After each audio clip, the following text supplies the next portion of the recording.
If you've ever worried about whether a food is actually helping you lose weight or secretly just keeping you stuck, this is the super simple food ranking framework I've used to maintain this level of leanness for years. We are not talking about the super obvious boring foods like chicken and broccoli. In fact, those will make it less likely that you actually keep the weight off that you lose. By the end of the video, you will walk away knowing exactly what you can eat to actually help you lose weight in a way where you can still include all of your favorite foods and not feel like you're dieting. So without further ado, let's dive into the 4-step food ranking framework to make fat loss stupidly easy. Every single food you eat needs to pass through all 4 of these factors to be a truly S-tier food for weight loss. Starting with number 1, every single food you eat has to be delicious. Not just kind of good, not just for a diet it's good. I'm talking to like you love this food. If it does not taste good, you will crave other things. And this is exactly why clean foods actually suck for losing fat.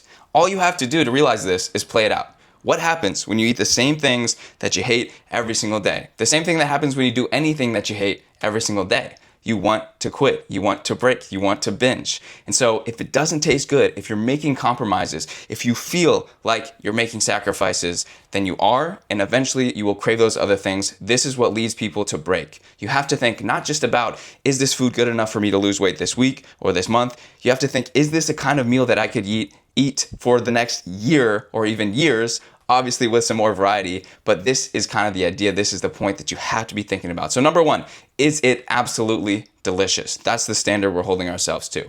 Number 2, does it satisfy me? This is not what most people mean. In fact, most people think just because it's a calorie-dense food or it has micronutrients that it's satisfying. You hear this word thrown around all the time. It's satiating because it has more vitamins. That's not all that it is. It has to be 3 kinds of things to be satisfying. Number 1 is how much volume. A lot of people don't recognize that the way that we eat is very psychological. When we look at our plate, we have to be able to see something and think to ourselves, that's a lot of food. So the problem is some of these things, even if they're very nutrient dense, when you look at the plate, you see this tiny little piece of, I don't know, beef, or you see a little tiny dessert, and it's not something that's actually going to register to your brain, hey, we've just had enough food to feel full. So number 2 is how full does it keep you? This is where you hear about the satiation. This is where higher protein, higher nutrient dense foods come into play. Yes, this matters. We don't just want empty volume. We don't want to be eating air. We want something that has both volume, but also has the nutrients, the fiber, all of those conditions that will help the food actually keep you full once your stomach feels full. And number 3, this is the most underrated and underlooked component, which is, does it actually scratch the cravings itch? If it does not meet the physical needs, but also the psychological needs, meaning, again, we have these cravings, they're often the salty things, the sweet things, the things you actually want to be eating.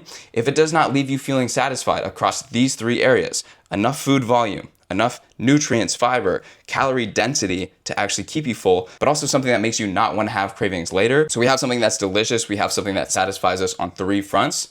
Number 3, it has to be convenient. Okay, the less time it takes, the better. I don't care how tasty or how satisfying a food is. If it takes you an hour to prep it, it's not realistic. Okay, if you're working full-time job, if you have other things happening in your life, the name of the game is speed, right? And so if it takes less time, if you can prep it in 5 minutes or less, when you're waking up, trying to get out the door to go to work or before a workout, that is going to be good. Anything that takes longer than 30 minutes, we're not interested in. And hand in hand with that is obviously the quickest thing would be to order food, but money doesn't grow on trees, which is why it has to be affordable, okay? So not only convenient, but also affordable, which means often these are things that we're prepping on our own. And so it's easy to prep. It's easy to either plan for the week or just make it one time and you don't have to think about it.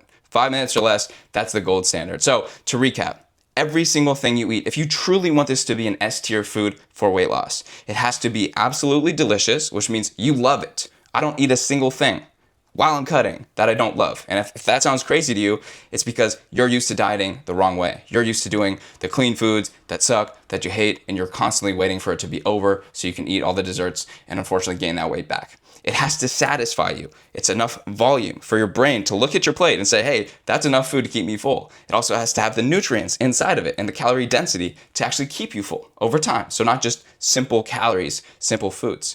And it has to scratch the cravings itch. So you're not wanting more later on. It has to be good enough, right? It has to be convenient. So 5 minutes or less, that's the golden standard, and it has to be affordable. This is something that you can spend your money on week over week. It's going to feel weird at first when you start replacing the foods that we talked about, or you start using your foods and running them through the food ranking framework. But the fact is, that is the key to dieting effectively. And what my entire approach and all the success I've seen, and the reason that I've been able to maintain this kind of lean physique year over year, is because I focus on what matters. I focus on the 4 factors. And if you do this, you will absolutely see results with your diet. And for most people, it's the diet that is the thing that's holding them back, especially if you're somebody who's been in the gym for years. Now, this is just one of the many frameworks that I provide for my clients. Obviously, you cannot just have the diet. You have to have the routine around it. You have to have the habits like sleep, recovery, all of these things in place.